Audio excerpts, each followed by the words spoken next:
What's up, everybody? Welcome to the Action Network podcast. I'm your host, Chris Raybon, and this is your NFL Week 6 betting preview.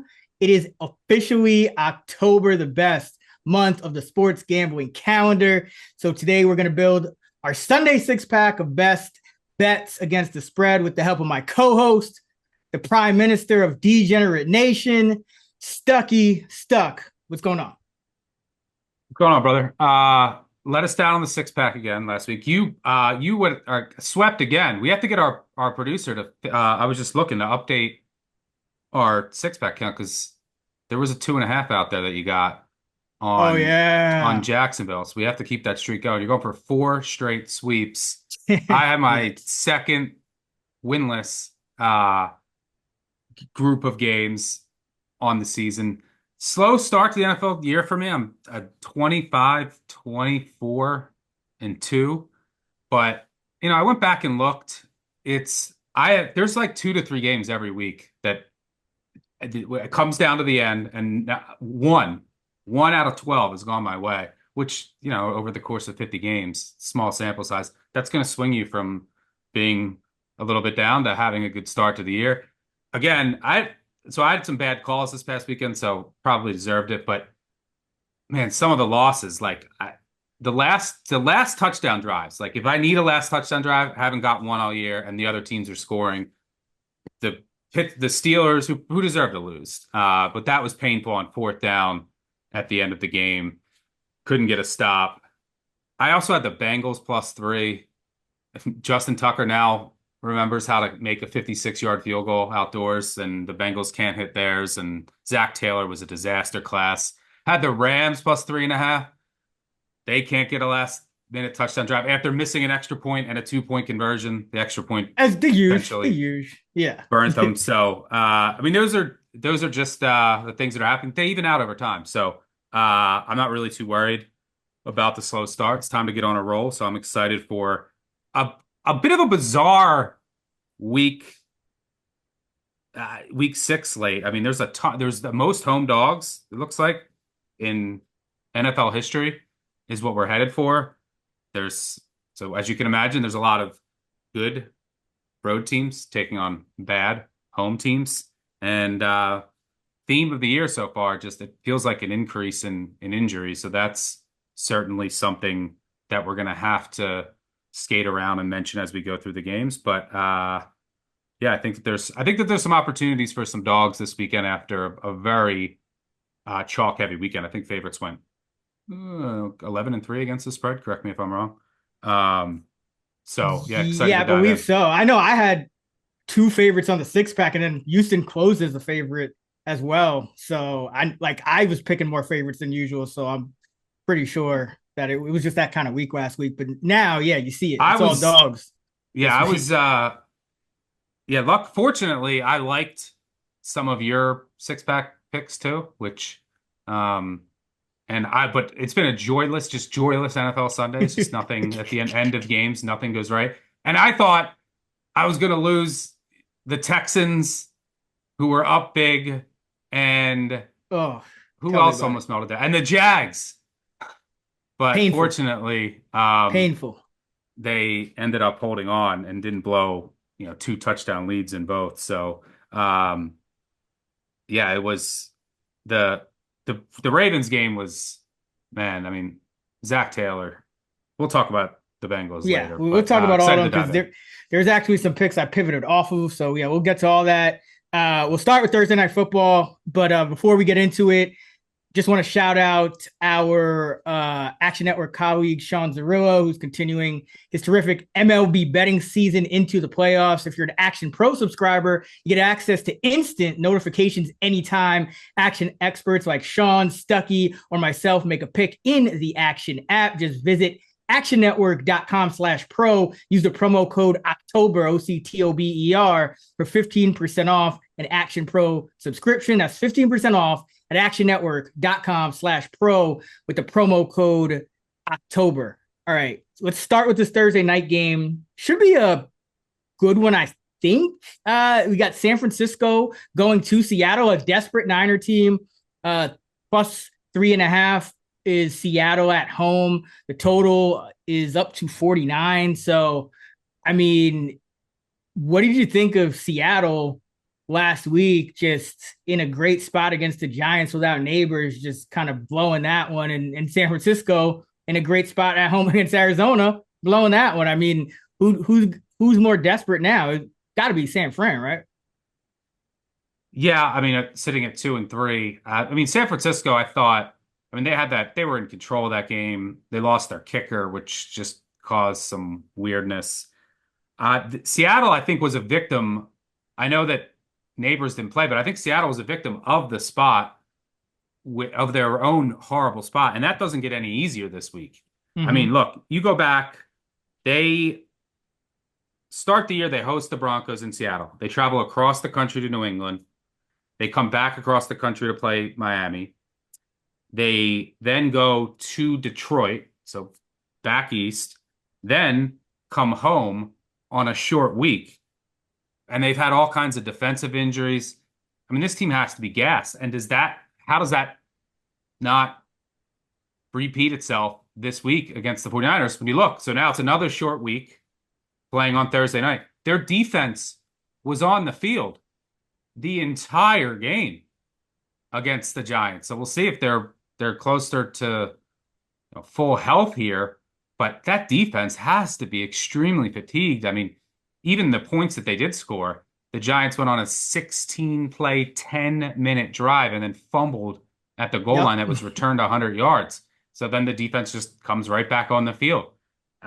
So they have to be gassed, which is I would be concerned there. So my numbers show value on Seattle because I make this under a field goal, but the spot, the fatigue, and then also Mike McDonald, who I have a ton of respect for, he is a first-time head coach. Historically, first-time head coaches in their first short week game on Thursday night have just been horrendous, both straight up and against the spread. It's a different level of preparation, experience matters on the staff and from a head coaching perspective. So Shanahan definitely has an edge there.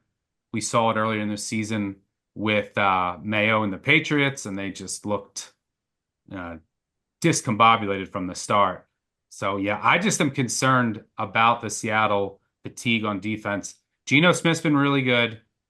That offense has been good. I agree with the over move. The over took some money early on, even though this is like an important divisional game. Voodoo, primetime unders, I get it. It's crossed 47 and 48 now, so don't really love it now. But if this is a slow start, I could envision coming in on a live over. It's probably a pass from me from a side perspective, just because I think the adjustment to 3.5 is fairly warranted because of the spot, because of the fatigue here for Seattle, and the first time head coach in his first Thursday night game factor. So yeah, while I make it close to 2.5, I get why this crossed the 3. So this is probably a pass for me. Yeah, I think San Francisco wins this game. I don't want to lay 3.5. If you force me to make a play, I'd probably just play the money line. But I just think San Francisco's not dropping to 2-4 here. Now, the thing working in Seattle's favor, I will say, is that Shanahan has kind of owned the Seahawks over the last, maybe 2-3 years. But now you have a new regime. The circle of life in the NFC West. But you have a new regime. So, I mean, maybe that's a positive. But like you said, there's also negative trends in terms of, being a first-time coach on a short week. Favorites tend to, do better on short weeks. So I think the Niners win this game. I just can't see them falling to 2-4. I mean, they shouldn't have lost that game against Arizona. I'm interested to see if Jordan Mason gets the same workload in this one, or if there's any adjustment there, because it is a short week. Do they trust the rookie Garendo to take more carries? I mean, Seattle just got torched by a rookie, Tyrone Tracy, against the Giants. So that'll be interesting. But overall, yeah, San Francisco is a little bit shaky on defense these days. I mean, no Hufanga. Warner's been in and out of the lineup. The line isn't quite the same as it always was, but I still think San Francisco has enough on offense and defense to get this done. All right, let's move to the Sunday six pack. And before we get into it, some top level notes from our director of research, Eben Abrams. NFL dogs of 6 or more this year are now 11-8 straight up. So winning outright more than 50% of the time. For comparison, 4-16 straight up through 5 weeks last season. And through 5 weeks, it's the first time since 1960 that dogs of 6 or more are over 500 straight up. And against the spread, they're 16-2-1, the best winning percentage ever. So that's something to note. There just hasn't been those monster dogs, though, like those double-digit dogs this year. A lot of closer, single-digit within a touchdown type of dogs. So you expect those to win outright a little bit more. I will say that. But that is interesting nonetheless. Okay, so you have a 17-point deficit to make up. Oh, boy. Yeah, man. But I think you came from behind last year, so you can't count you out. The most I was down last year was 11. 17 okay. is... I'm going to have to put together like you've done. I got to go like 3 straight sweeps. Hey, man, it's a lot of luck involved, as we know, but I'll lead it off this week. There's still a lot of time left. We got like 15, 16 weeks left. So, but I got to start getting hot. But I hope that I get hot, and then I hope I don't catch you because I hope that you stay hot. Right, yeah, because if you get hot and you don't catch me, that means our pod is just killing, which we hope to do. That's the goal. So, yeah. I like a lot of your picks. Every week I've liked a lot of your picks that you've taken, so I like them again this week. So hopefully that's a good sign. I feel like that's rarer. I feel like in past seasons it hasn't been as much, but that's good to know. But all right, I'll lead it off this week for my first pick, the first overall of the week, number 6, Sunday 6-pack. Getting real ugly right off the bat. The New England Patriots +7 at home against the Houston Texans, the 4-1 Houston Texans, who just knocked off the Buffalo Bills and held Josh Allen to less than completing a third of his passes. I like the Patriots here. I like the uncertainty that you get from Drake May. I like the upside that you get from Drake May, especially with a number this big, because you got to consider +7 at home a big number in 2024. But as you mentioned, Stuck, last week, Houston just isn't right. And I think that Nico Collins loss is a big loss. Nico got placed on IR. And listen to this. You know how we look at early downs because they're more predictive than, third down. There's a lot of variance. Early down success rate. The Houston Texans, 31st in the National Football League, ahead of only the Cleveland Browns. Houston is worse than New England in pass early down success rate, rush early down success rate, and total offensive early down success rate. Nico Collins, and that was with Nico Collins. Even in the game he got hurt last week, he caught a long bomb touchdown. He's arguably the best receiver in the NFL this year. Yeah, he's leading the league in receiving yards. So 17.7 yards a catch, 12.6 a target, a 6.7% touchdown rate. When Stroud is not thrown to Nico in 2024, he's averaging just 6.2 yards an attempt and a 2.9% touchdown rate. And for Stroud's career, Nico Collins has accounted for 33% of his passing yardage, and Stroud's career numbers with Nico compared to without, 65.2 completion drops to 62.7, yards per attempt goes from 8.1 to 6.9, and his touchdown rate goes from 4.4 to 3.8. So massive loss here for an offense that was already out of sorts. And now you're going on the road where Stroud already has just been a lot more human. For his career, Stroud 9-2 straight up at home with a 106 passer rating, 4-5 on the road with just a 92 passer rating. The yards per attempt goes from 8.7 to 7.3. The touchdown rate from 5.4% to 3.2%. So Stroud already, outdoors, away from home, has been a lot more human. Now you take Nico out of the mix. Now you get this uncertainty with this, new Patriot quarterback who their offensive line is terrible. Especially that's why they need him in there. People are arguing the opposite. People are like, "Oh, you can't throw him in there. The offensive line is terrible." It's like guys, first you're going to find that Patriots aren't going anywhere this year. Let's find out what he's got. Oh, if he gets hit, you're going to get hit in the NFL. You're going to be under pressure, but you want Jacoby Brissett in the games that are like, you know, against like the Browns. It's like the spread's like -2, the total's 35. He's not going to turn it over. But he can't move. And Drake May, I loved what I saw in college with Drake May under pressure, and he can scramble, he can run. He adds another element of surprise and with his legs to this offense, which I think is needed behind this offensive line. Yeah, and right now, if you're the Patriots, your offensive line is in dire straits. I mean, especially from a pass blocking perspective. So yeah, you need May, but you just got Kendrick Bourne back. Jalen Polk is playing, the most snaps he's ever played. So you might actually be in your optimal, receiving situation right now if Bourne can kind of pick it up. I think he was the number 4 receiver last game, but he might bump up to the number 3. So you'd have Polk, Douglas in the slot, and Bourne as the top 3. You still have Henry and Hooper healthy. So like you got all your skill guys and you got the quarterback best suited to navigate your line. Houston has seen no film on Drake May, so that's tough. And then you factor in that Houston hasn't won by more than 6 points all year. We're getting +7. Even in Caleb Williams' second start when he was still just kind of a disaster, to be frank. Houston beat Chicago by 6 points. And if you look at our luck rankings, Houston, the luckiest team in the National Football League, New England 26th. That 25 place difference, there's also a 56% gap. Both of those trigger a trend where 64% against the spread over the past 5 years on a near 200 game sample size. So this is a luck game. Houston's been getting really lucky. They've been sloppy. They haven't won by margin yet. And on early downs, they've been worse than New England, even with Nico Collins. So give me New England. It's disgusting, but I love it. Yeah, this would have been one of mine again, which is a good sign.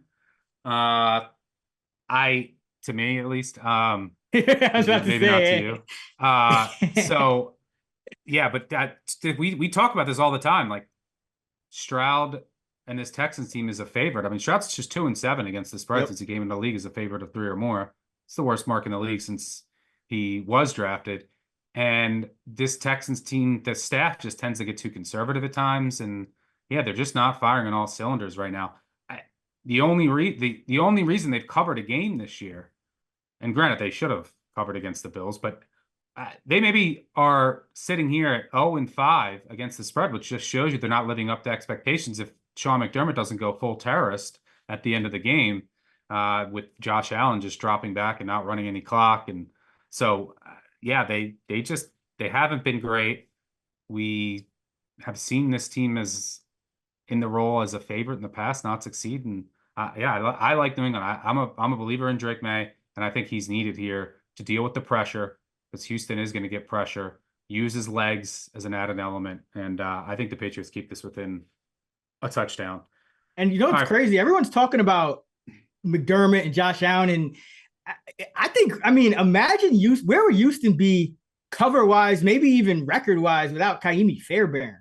Like this dude, I feel like he doesn't miss. You just line him up 59. He's not Aubrey, but he's pretty money. So it could be worse. It could be worse. But where are you going? All right, for my first pick in the second overall, the Week 6 Sunday 6-pack, I'm going with, you guessed it, no surprise, the Tennessee Titans +1.5 against the Indianapolis Colts. Titans have covered one game this year. It was the game I didn't bet them. So that shows you all you need to know. But I did overcome. I couldn't win a bet on Tennessee in college football until this past weekend. So maybe I'm due. But I just think, look, this is number one. This is a good spot for Tennessee coming off of a bye, which I think in a team with so many new pieces, especially, even the offensive line with a really good offensive line coach to figure out some things there. I think the bye came at a really good time for this Tennessee team. also, just got a win. Indianapolis, second straight road game. And more importantly, this is a team that's, I mean, their defense has been on the field as much as any team over the past 25 years to this point in the season. And they're dealing with a number of injuries still. They're not at full strength. And this is still a bad defense, a very static defense, a simple defense. You have 2 weeks to prepare for it. They're not going to bring a ton of pressure. They're not going to play man. And by the way, Will Levis, if he does indeed get the start here, has been better against zone than man. If it's Mason Rudolph, I probably like that a little better due to the less of a chance of there being a catastrophic mistake or 2 or 3. But I also think if Will Levis is healthy enough to go, and he does go, and he makes a catastrophic mistake, now I think Callahan, quick leash. It's all right, we're going to Rudolph. So I do like that. I didn't think that was a possibility in the past, but after that Miami game and what Rudolph showed, I think that is a possibility here. Tennessee also should be healthier coming out of the bye. Awuzie did hit IR, which is a bit of a concern, but I think Simmons is going to come back along that defensive line. Tennessee has the significantly better defensive line. Colts, who's playing running back? I don't know. I mean, Trey Sermon didn't practice today. Jonathan Taylor didn't practice today. Yeah, it's going to be just Goodson. And I think that Anthony Richardson's going to get the start, which is what I want here. I think the Colts are significantly better with Joe Flacco at quarterback. Richardson practiced today. He is their guy. And everyone talks about Will Levis and his disastrous start to the year, rightfully so. Not enough people are talking about Anthony Richardson. And a lot of it's because Joe Flacco has been good and came into a couple games. But, I mean, you look at EPA plus completion percentage over expectation. The only 2 guys in the league that are in the negative are Bryce Young and Anthony Richardson. I mean, Richardson's 32nd, Bryce Young's 33rd. Will Levis is sitting at 20th. Completion percentage over expectation, Will Levis 5.5% above expectation. With 8.5, it's at a decent air yard average. Anthony Richardson is right there with Bryce Young. You're negative 10%. He's not been accurate. He's not been good. I just, this Tennessee defense, I think, should give him problems. I just don't trust him to make the throws, and the rushing attack should be neutered with some injuries. I like Tennessee to get this win. I think if you look at all of the injuries, and Richardson's made some catastrophic mistakes too with his interceptions, just some awful throws. So if you look at the current construction of these 2 rosters, with all the injuries the Colts are dealing with, I think the Titans have the better team. And you look at the quarterbacks, it's like 2 guys who are struggling, who make catastrophic mistakes. And then you throw in the spot with Tennessee coming off of a bye. I like the Titans to get it done at home.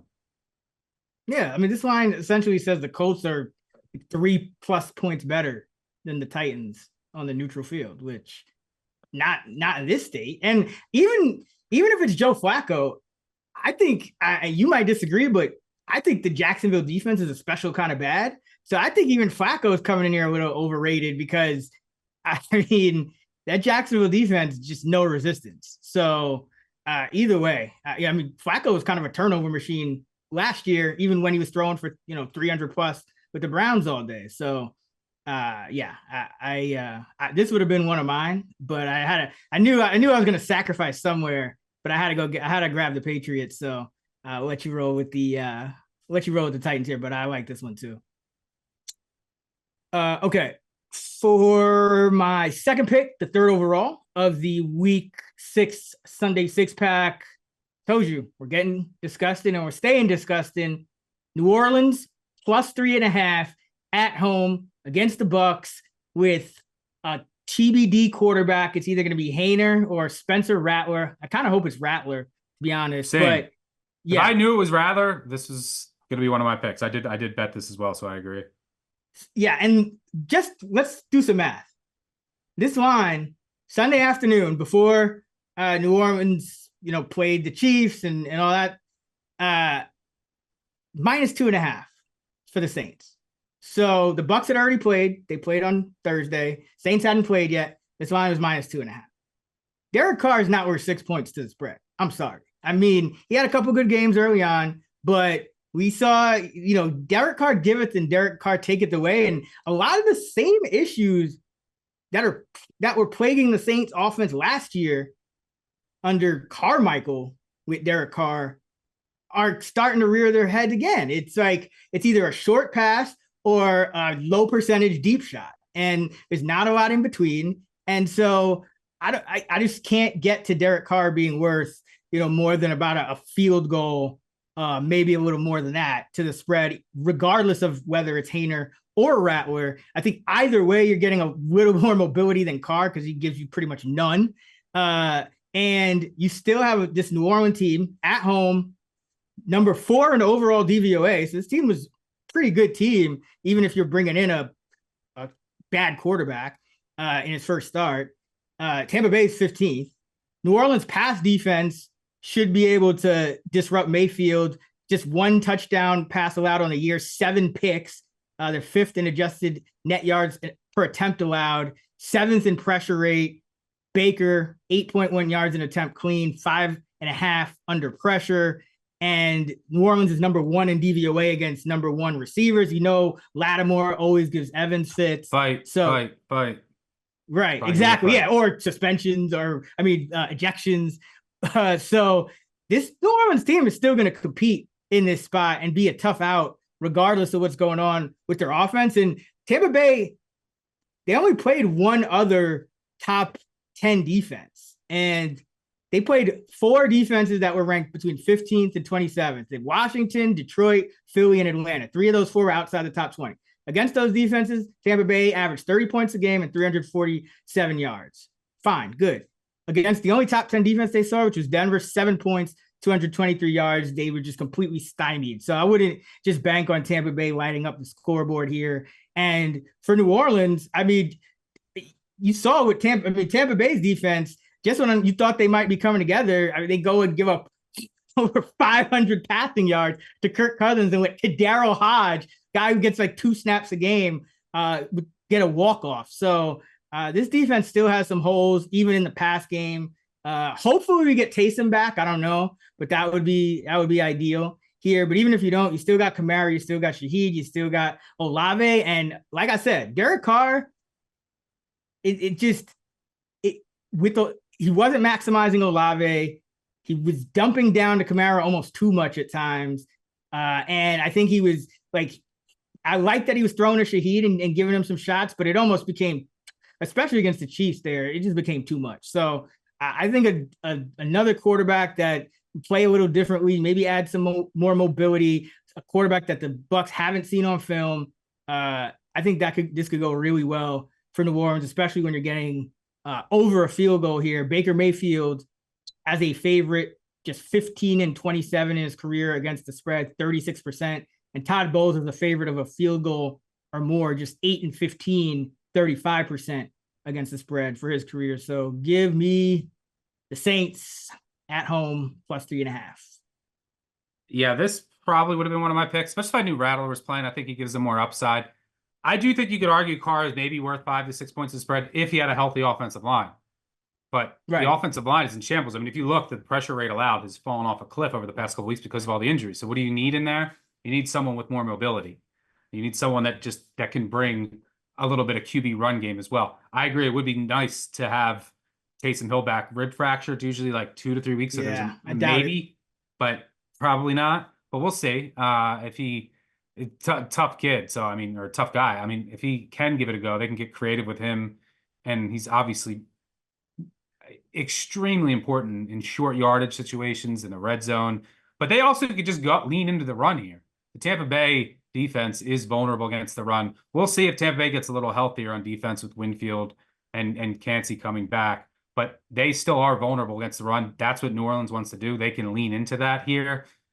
And I think having a mobile quarterback with this offensive line situation does help. On the surface, it's a bad spot. Just like, look, you have a new quarterback. It's a short week.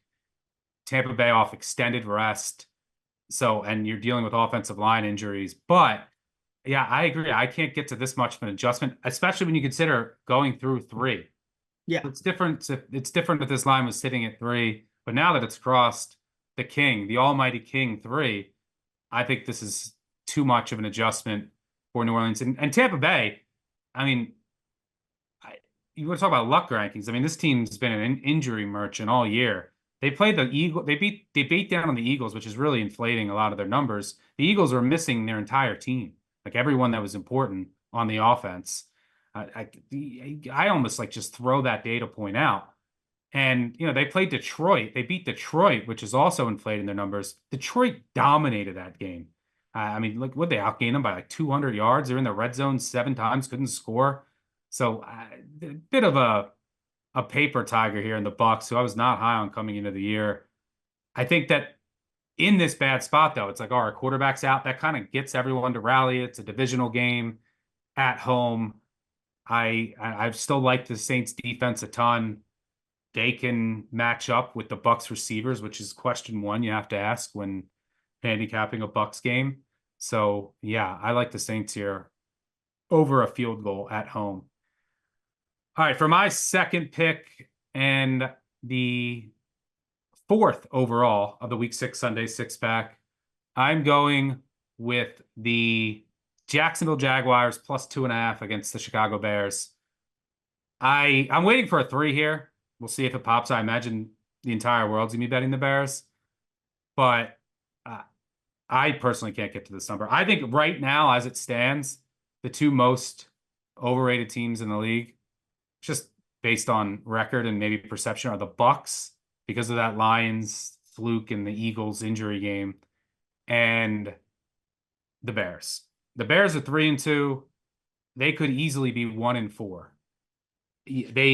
I was wrong on the Panthers last week, but I mean, if you look at that game, Panthers lose more defensive guys. They lose 2 offensive linemen. There goes the one Panther strength. I would have liked the Panthers this week.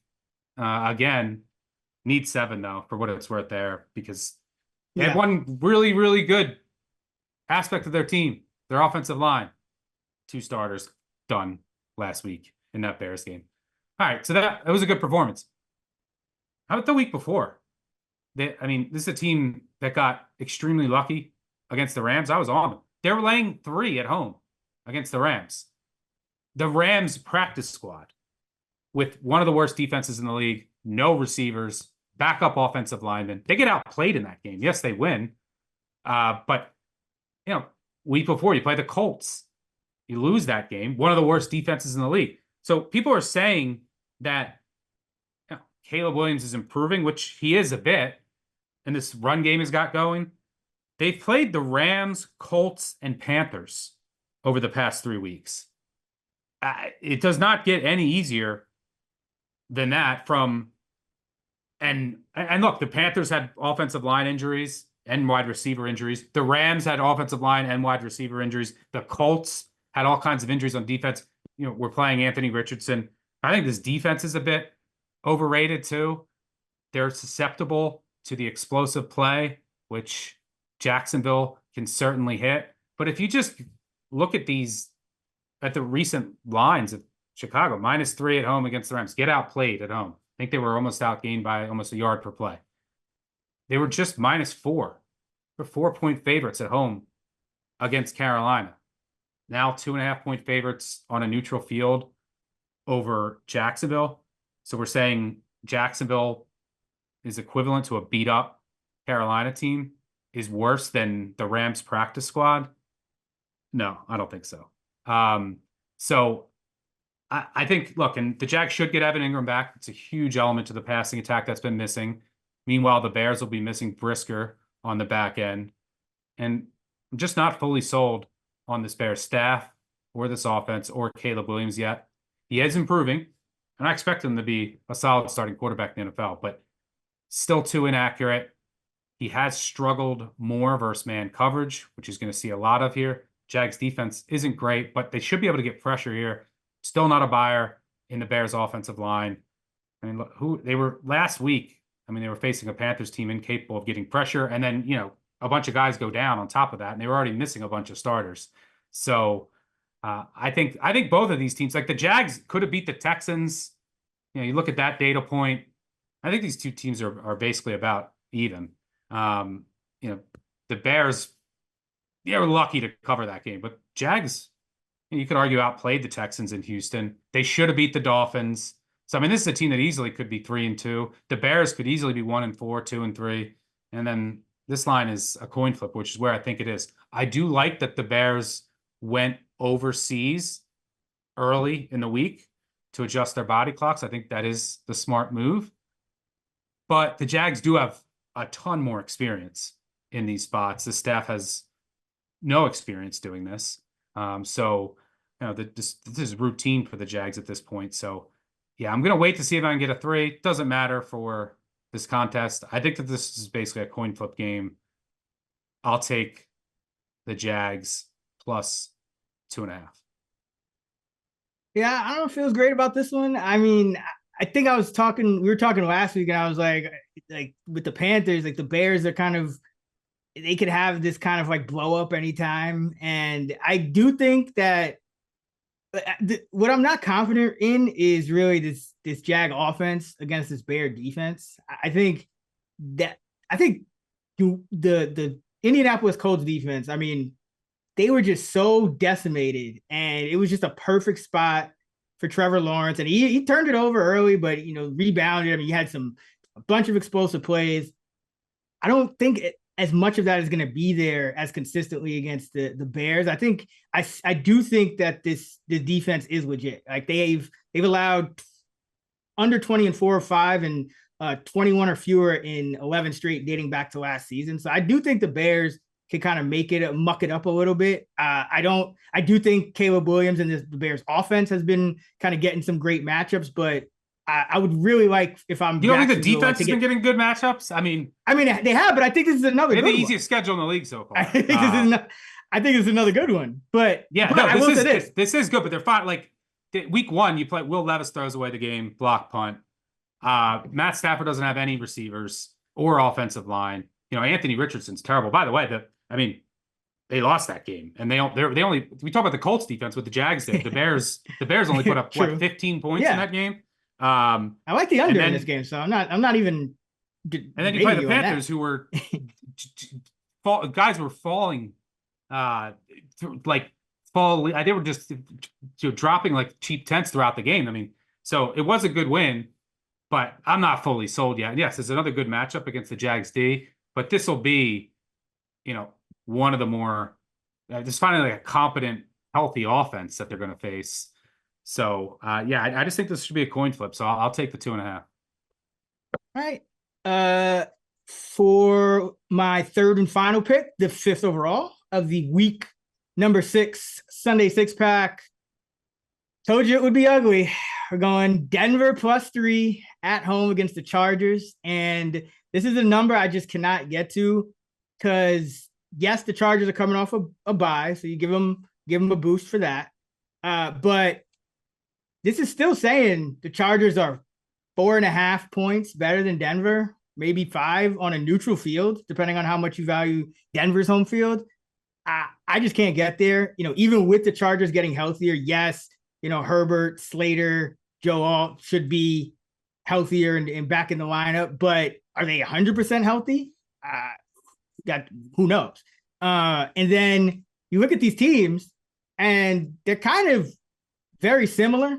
They're very good defenses with offenses that really haven't done anything. So you're really counting on the Chargers to just be like over almost a field goal and a half better than they've been all year, because this Bronco team is 16th in DVOA, 25th on offense. The Chargers are 19th in DVOA, 24th on offense. So they've both been bad, but we're giving the Chargers a bump because we assume that they'll be better with a healthier Herbert and their 2 tackles backs. But I just don't know how much better Denver is number 2 in pressure rate.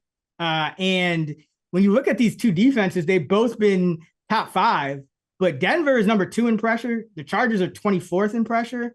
The Chargers are also allowing the 2nd highest completion rate. And then you look at like common opponents, Justin Herbert against the Raiders, only 5.5 yards per attempt. Like even Bo Nix was 7.4.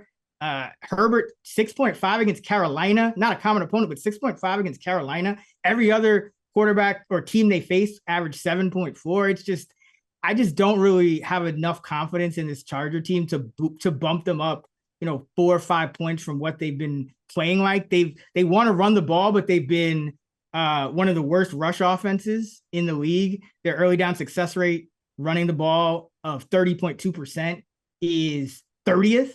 Denver, for all the struggles they've had running the ball with Javonte Williams and McLaughlin this year, they're 8th in early down rush success rate. So I just can't get to this number, especially with Denver being at home. It's going to be a defensive game. Bo Nix might average 2.2 yards per attempt, but he's not taking many sacks anymore. He's not committing many turnovers. And I just can't get to this. I can't get to the Chargers being, 4.5, 5 points better on a neutral field.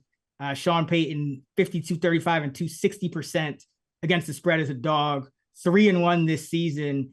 He dragged that Russell Wilson ghost of a team with the 70-point allowed defense last year to 8 wins. So there's a chance this Bronco team is just mid to above average, and we just don't know it yet.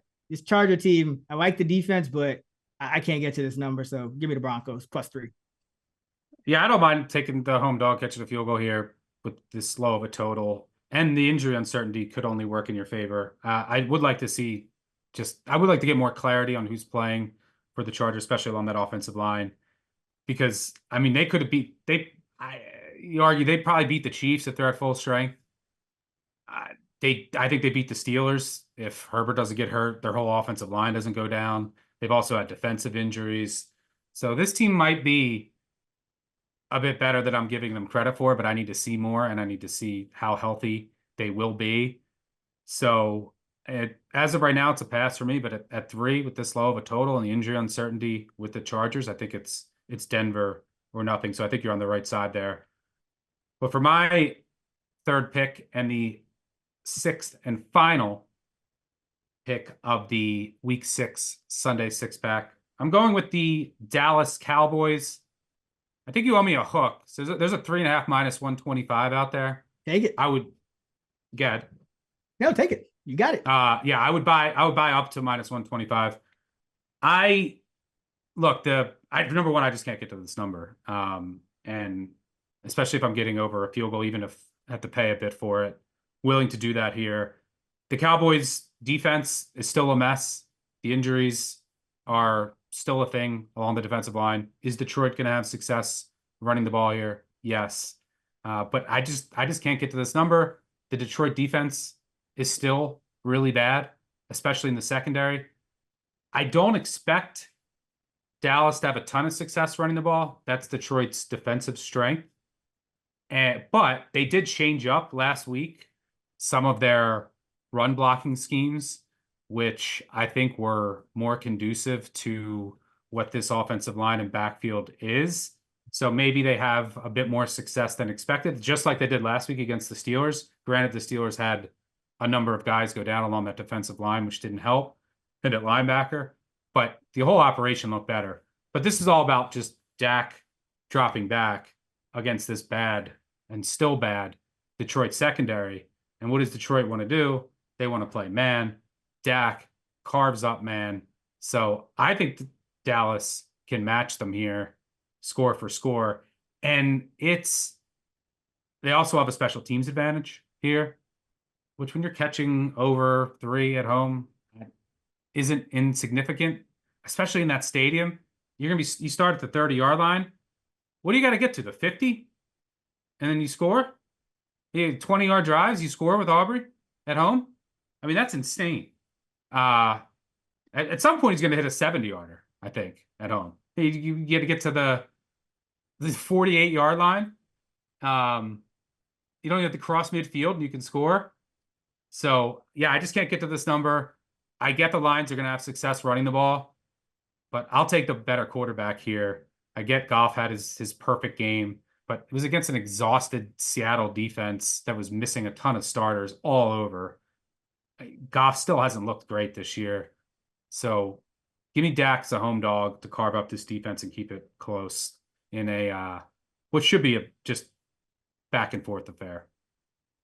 Yeah, I make it inside of 3 as well. I don't usually bet against the Lions just off principle, just because they have like some ridiculous against the spread record. But I do think they are. I think it's the Cowboys are the side. Like I make this like 1.5 or so. I Yeah, think I'm at it's like just too early in the season. 1.78. Yeah, So yeah, even accounting for the injuries, the bye week, could never get to 3. yeah. This should be a competitive. It should be a competitive game. And didn't Dallas win that last one with some help from the refs in the? I think they Yep. matched up last year. It was like a 20-19 game because There Detroit was didn't the it get was that. the I'm sure Campbell will have something cooked up for the, this with the sixth the lineman. L the 6 linemen and who's eligible. But yeah, I just think this Dallas's offense should move the ball. This is a really good matchup for Dak. So yeah, I'll take the Cowboys. All right, so we got some besides Dak. You got some ugly quarterbacks. You got Will Levis slash maybe Mason Rudolph, Trevor Lawrence, who I feel like fits into that ugly quarterback category this year, and then Dak, and then I got Drake May, Hayner or Rattler, and Bo Nix. So that is peak disgustingness outside of Dak. But And Tennessee you plus one. almost, for full transparency, you almost went with the Browns. So you would have I had almost Deshaun did, man, Watson. but We'll talk about that game later. yeah, we'll talk about that game and we'll talk about the Panthers too, because both of those were on my list, but thought better of it. So just to recap, Stuck has Tennessee plus 1.5, Jacksonville plus 2.5, Dallas plus 3.5. I have New England plus 7, New Orleans plus 3.5, Denver plus 3. That's gonna do it for our week 6 Sunday 6-pack. Now it's time for our coach's pep talk. All right, this week's coach's pep talk is our producer Matt Mitchell's favorite annual pep talk. It comes to us from Al Pacino in the 1992 film Glengarry Glen Ross, and got to dedicate it to the Tennessee Titans. You stupid fucking. Now I'm talking to you, shithead. You just cost me $6,000. What are you gonna do about it? What are you gonna do about it, asshole? Where did you learn your trade, you idiot? What you're hired for is to help us. To help men who are going out there to try to earn a living. Does that seem clear to you? To help us, not to fuck us up. We have not gotten a win from the Titans on this podcast this year. So best of luck to the Titans this week, because they need it. We need it. Titans, come on. Come through for us. One time. One time. Or maybe more than once, because probably not the last time. We'll be betting them. All right. Favorite total. I went first for our sides, so kick us off for your favorite total of week 6. Titans at Bills at Lions after the Colts. It's over. The segment's over. We're in a new segment now. I'll keep it simple here. I'm going to go with the Packers, Cardinals over. I know this is a little bit of a higher total. The 47.5. Yeah, last week, I mean, I think this is similar to the Bengals Ravens game last week, which I said was going to be 31-28 someone. It ended up being 41-38 someone. I still can't believe Zach Taylor and those play calls, just running it 3 times when you were throwing all over the Ravens. And then you have a rookie punter as this holder and you botch that. But I think that I'll keep this analysis simple. Both teams hit a ton of explosives on the ground and through the air, and both defenses allow a ton of explosives. And that's really what I'm looking for with it over in today's NFL, where you just have these long drives that are just little by little down the field, and then you get stopped in the red zone, and that just kills any overs. Explosive plays is what I'm looking for, and I think we get a ton in this game. So give me the Cardinals Packers over. Yeah, it's probably the best way to approach this game because these teams are so high variance. I mean, Jordan Love, just with the completion rate alone, it could go any which way. And then this Cardinal team, you never know what you're going to get out of that offense or defense, really, but especially that offense. So, yeah, hard to bet aside for this one. So, yeah, I make the spread right close to fair. So, where you going? Jacksonville, Chicago, under 45. The total kept climbing. I think this should be like a 43. So, Chicago's still number 7 in defensive DVOA. I still think that they're going to give Jacksonville some problems through the air. Jacksonville is dead last, but a lot of it's passing, and they're number 11 against the run. Well, you talked about it earlier. Chicago's offense kind of got going, clicking on all cylinders, so to speak, when they faced, teams that they could kind of complement the pass game with the run game. You had the Rams, which were 29th against the run, and Carolina is 26th. So I think this week, Chicago's going to be a little more one-dimensional. Jacksonville also sounds like they're expecting to get Tyson Campbell back, who's their number 1 corner and would be a helpful addition to that secondary, because the secondary is bad. And as you mentioned, man coverage, Caleb has struggled against that. So I just think it's going to be a little more of a sloppier offensive game for Chicago. I don't think they're this juggernaut. I don't think they're completely out of the woods yet. And for Jacksonville, I just don't think you're going to see the same success that you did this past week against this Colts defense that was just decimated and kind of tailor-made for Jacksonville and Trevor Lawrence to have success. They also got just a ridiculous amount of Tank Bigsby explosives, which I do think he's going to get more work. Looks like ETN's a little bit banged up, but you can't count on those, even if the Bears are pretty shaky run defense, to be honest. But I think that's going to kind of cause Jacksonville to maybe run a little more, which I'm fine with in the scheme of things. So I just think these two offenses, from what we've seen thus far this year, with Trevor Lawrence kind of, being just super mid to bad, and Caleb Williams just still going through his rookie lumps. I don't think this should be a mid 40s. I think this should be a low 40s. And this is also a luck under, -5 in terms of our luck unders, which triggers, a luck total, and those have hit over 60%. So just a game that I think kind of got too high with some of the news, I guess the Brisker news and some of the Engram news. It started climbing, but I expect a lower score. And as I mentioned, Chicago hasn't given up over 21 points in 11 straight, dating back to last season. So I think it's going to be an ugly one, whether Jacksonville wins or not. All right. So Green Bay, Arizona, over 47.5. Chicago, Jacksonville, under 45. Now it's time for our favorite teaser of the week. Stuck, where you hit one last week. So that was good. You're right. Where are you going this week? I'm going to go with the Jags, who I already mentioned. I also anticipate that to be, I would lean the under there, but total at 45, teasing through 3 and 7. And I'll just keep it really simple. I don't know who's playing quarterback for the Raiders this week. Go with the quarterback competition, or the Steelers. Is there a chance Russ plays? I don't know. But the Steelers have defensive injuries now, which are Herbig, major.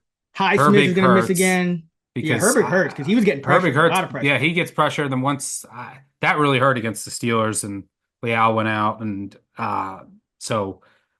and I don't think that their secondary is great, and really their defense is just made with their pressure, and now it's basically just Watt on the edge. So yeah, I mean, the total in this game is 36.5, and you're going to give me over a touchdown. I'll take it with the Raiders. So Raiders and Jags. Yeah, I mean, at 9, I can't fault you. I'm a little worried about the Raiders too. I mean, they just, they were lucky to beat the Browns, and outside of, I mean, they still know Devontae. Now Wilkins is out. He's gonna miss time, and he was a top 10 graded D lineman. So you're really just Crosby on defense, and I guess Bowers on offense. Porter can probably the Steelers do a good job of taking away number one. So it's ugly on both sides. Tight ends game. You got to go. I think the tight ends can have success here. But I mean, yeah, it's just simple math here. Total 36 and a half. It's a minuscule total. And yeah, the Steelers are kind of getting, and then not only that, like their running back looks like Patterson and Warren are going to be out again. So you have Shampklin and Jonathan Ward behind Najee again. And they've had offensive line injuries. So we don't know how much Pickens is going to play because he's getting load management, quote. What was Pickens doing last week? He was like not running routes. That was bizarre. I mean, that was the disappointing effort. Yeah, he's been good for a couple of those a year too. So, but both of these teams are just kind of going through it. So yeah, I can't fault you for just teasing the Raiders up there with the low total. I'm gonna go with the Ravens down to a half point. I think you talked about like could be the peak of the Commander market last week, but they were playing the Browns, and you know how that goes. But what is Lamar? Did he have one loss versus the NFC or something like that? 22-1. Yeah. So I don't trust the Ravens to cover. Their defense doesn't give me a ton of confidence overall. Just week to week, just seeing them give up points late and just ridiculousness. And this Commander offense has been efficient, but I do think Baltimore, better that run game, that run defense ends up making, and the home field ends up making a difference. I think Baltimore wins this game, and I'll tease the Titans up. Said I like them. They would have been one of my 6-pack picks. I just don't think that there's a big difference between the Titans and the Colts in this state. And they're catching 1.5 at home. So tease that up through the 3 and through the 7 to plus 7.5. So Baltimore -0.5, so essentially to win, and then Tennessee plus 7.5 for me. Yeah, my quick thoughts on Ravens game. I'm just under 7, so no play from me. Daniel's been incredible. I've upgraded him and the Commanders significantly. Now the competition has been great, and the Browns they had a ton of injuries on defense during the game last week, but I think they quit. I watched that game. It was bad. I think the defense eventually, when they get behind, they're just like, all right, this is done because we're not going to score. But this will be a really, really meaningful data point for me with Daniels because I don't think that they're going to have a ton of success running the ball. Ravens run defense is elite.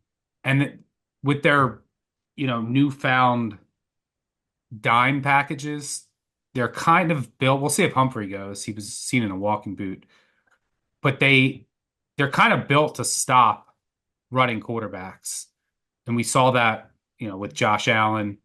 And I think they're going to play more zone here, which makes it a little more difficult to run. And so this is going to come down to Daniels and really seeing how, strong of a passer he is in the pocket. You have to have, I think, to beat this Ravens defense. One of the reasons I like the over and the Bengals last week is because you have to have just really good outside receivers and a strong passing attack to beat the Ravens. We saw that with the Bengals, even though they didn't win the game. So we'll see how big of a game McLaurin can have, but we'll learn a ton about Daniels here. It's not the best spot for the Ravens. Like, it's an NFC game. They're coming off, they beat the Bills in a huge game, and then they go on the road and beat the Bengals in a huge win for the division. Probably puts like the division to bed. And the game goes to overtime. So yeah, it's not a great spot. So I'm not rushing to lay it, and I'm pretty close to fair here. So I don't mind the tease, but I'll be just sitting back and watching. The Ravens would probably have to beat the Steelers in some time to actually clinch that division. The Steelers always seem to hang around. in this. Aren't they still leading the division now? Or is it? Well, they both tied. What is it? They're tied now, They're but tied. the Okay. Steelers have like the hardest schedule in the NFL the rest of the way. I mean, Not this week.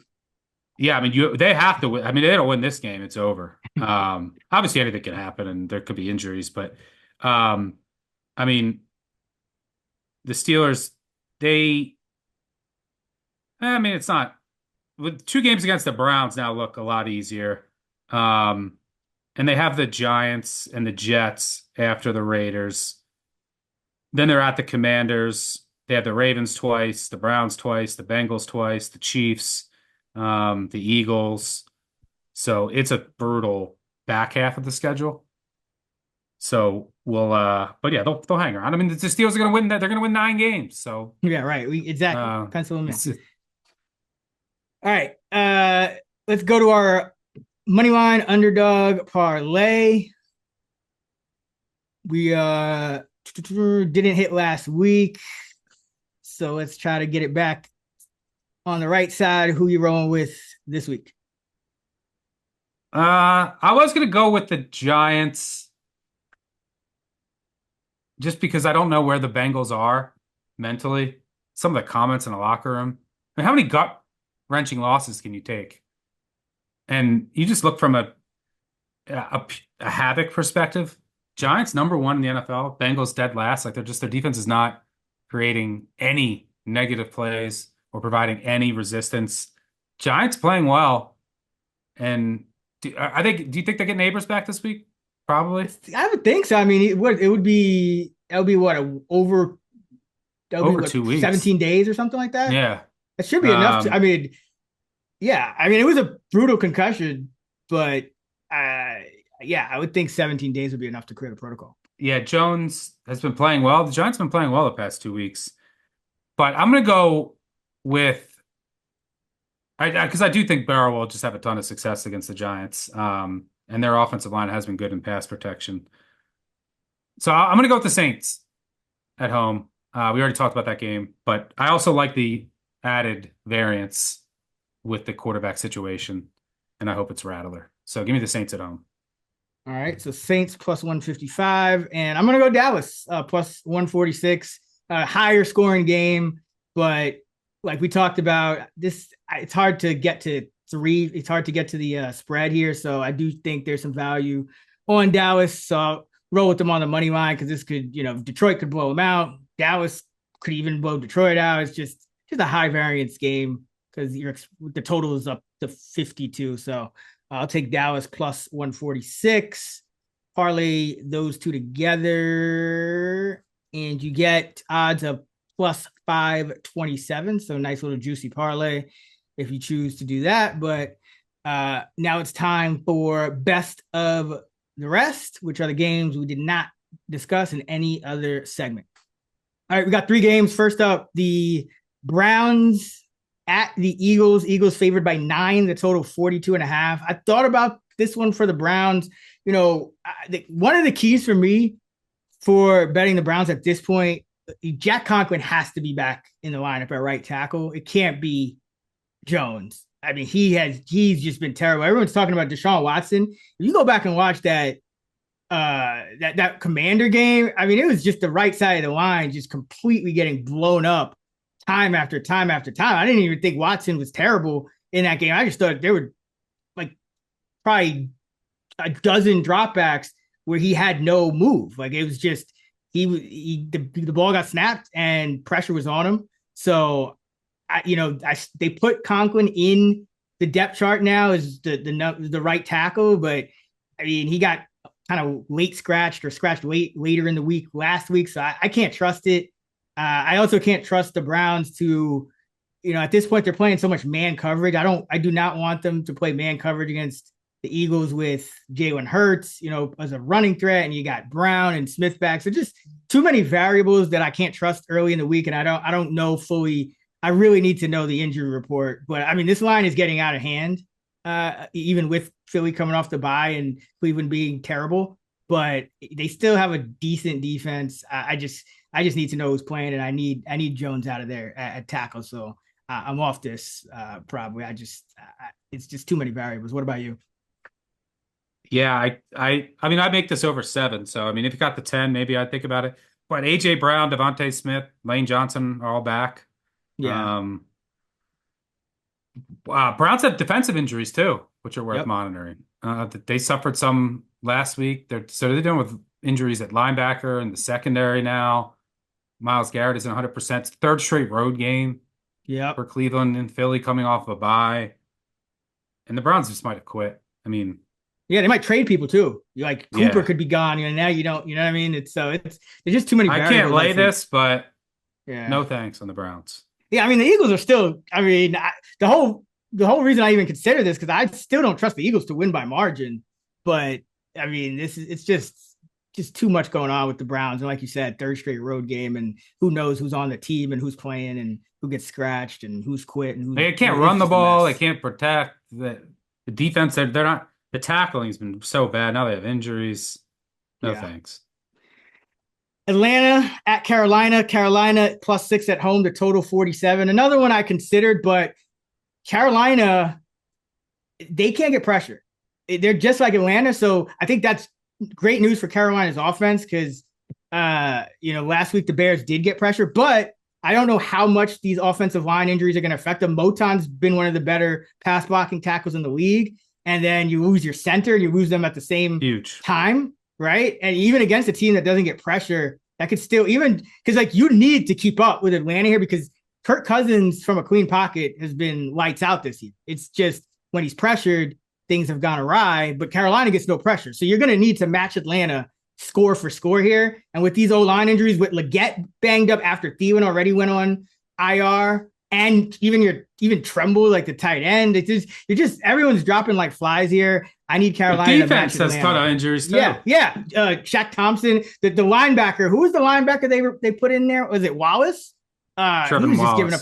Oh my goodness! I mean, he's just giving up like play after play after play. So yeah, it's I can't trust Carolina to get stops. And I can't trust Carolina to match Atlanta score for score given the offensive injury. So even though this number is pretty crazy, because that would make Atlanta about 7.5 points better than Carolina at a neutral field.